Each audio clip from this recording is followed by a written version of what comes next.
Welcome to Spoken Love Podcast, where words don't just tell stories, they breathe them. Here we strip love and life down to the bone, unfolding our truths in rhythm and rhyme. Through dialogue that's part poetry, part confession, and all real. So lean in, let the silence between the verses speak, and join me for a conversation wrapped in poetry. This is Spoken Love Podcast. Welcome back to Spoken Love Podcast, where we have honest conversations about healing, faith, relationships, identity, and becoming whole in every season of life. This is Season 3, Episode 8, and today's conversation is deeply personal. We're talking about a mother's journey, loving selflessly while still learning to love yourself wholly. Because motherhood is beautiful, but if we're honest, it can also be heavy, especially for women who have spent years pouring into everybody else while quietly neglecting themselves.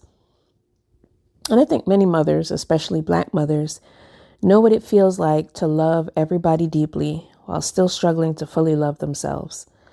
Today we're unpacking that journey, the sacrifice, the exhaustion, the healing, and the rediscovery of who you are outside of survival mode.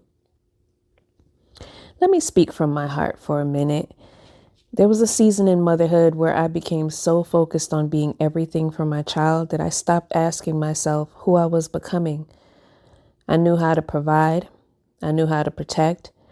I even knew how to keep going even when I was emotionally exhausted. But I didn't really know how to care for me. And I think a lot of women understand that feeling. You become the safe place for everybody else while silently carrying your own pain. There were moments where I looked around and realized I had mastered survival, but not softness. I knew how to sacrifice, but I didn't know how to rest without guilt. I knew how to love my child deeply, but loving myself fully, well, that felt unfamiliar. And as a mother, especially when you're carrying responsibilities heavily, you tell yourself, I'll focus on me later. But later turns into years, and eventually God starts pulling you inward. I started noticing shifts in my spirit. Things that used to excite me no longer felt fulfilling to me. Certain friendships no longer aligned. I became quieter, more reflective.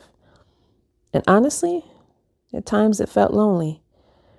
But deep down, I knew God was transforming me, not just as a mother, but as a woman.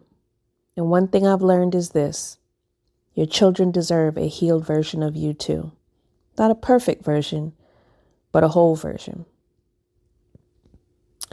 The invisible weight many mothers carry. Motherhood often comes with invisible labor people rarely talk about.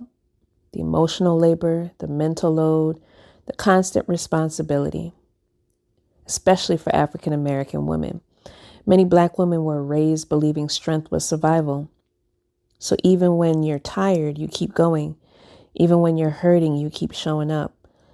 And society praises that resilience, but rarely asks, who's caring for her? Because being the strong one can become exhausting. You start functioning from obligation instead of joy. And over time, survival mode disconnects you from yourself.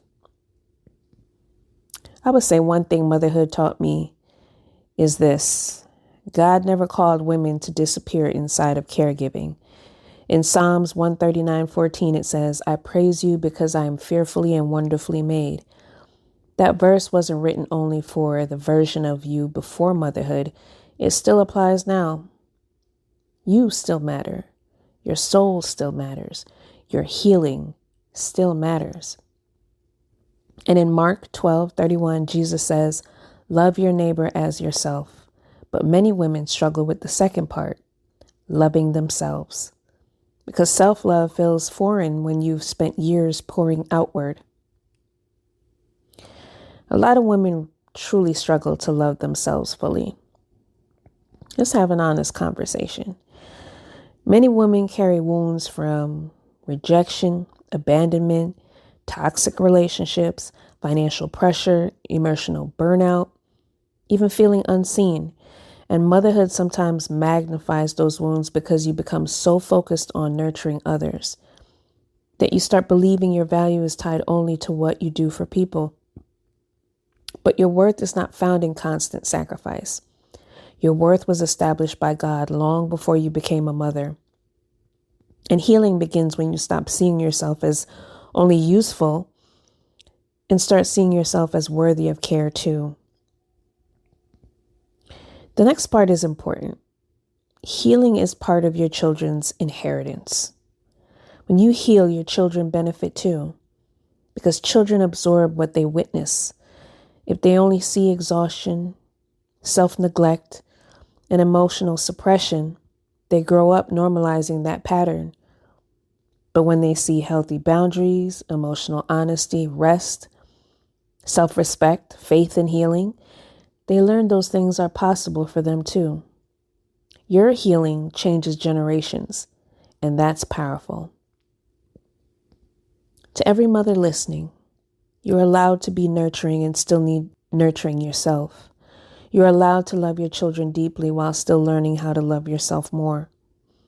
And if you spent years surviving, give yourself some grace.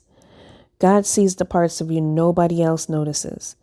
The tiredness, the loneliness, the strength, the silent prayers.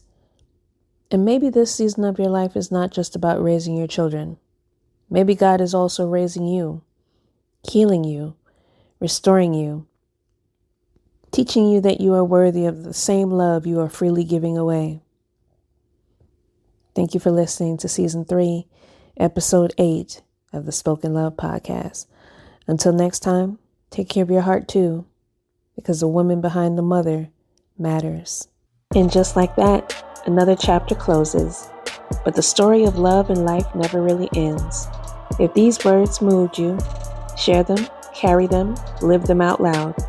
Follow Spoken Love Podcast wherever you listen, and meet me here again, where the dialogue stays candid and the poetry stays alive.